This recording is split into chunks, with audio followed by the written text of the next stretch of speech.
वृंदावन में क्रिकेटर विराट कोहली अभिनेत्री अनुष्का शर्मा के साथ संत प्रेमानंद से मिलने रमन रेती स्थित आश्रम श्री राधा कैली कुंज पहुंचे। उन्होंने संत का आशीर्वाद प्राप्त किया।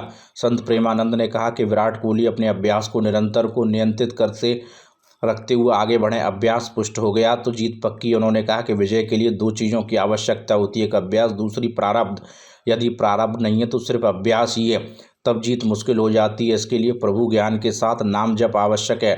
संत प्रेमानंद ने कहा कि हम साधना के जरिए लोगों को आनंद करते हैं, जबकि वह पूरे देश को आनंदित करते हैं। यह भी एक सेवा का मार्ग है। जिस देश का बच्चा बच्चा आनंद होता है। इस दौरान अनुष्का शर्मा ने संत प्रेमानंद से प्रेम भक्ति का आशीर्वाद लिया। विराट कोहली और अभिनेत्री अनुष्का शर्मा के साथ दोनों बच्चे भी संत प्रेमानंद का आशीर्वाद लेने आश्रम पहुंचे।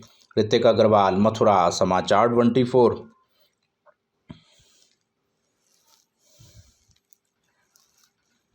आपका सत्संग सुनते हैं? ठीक हो आप? मन प्रसन्न है? ये इस सखी को दे दो। ये उनको विराट कर दो।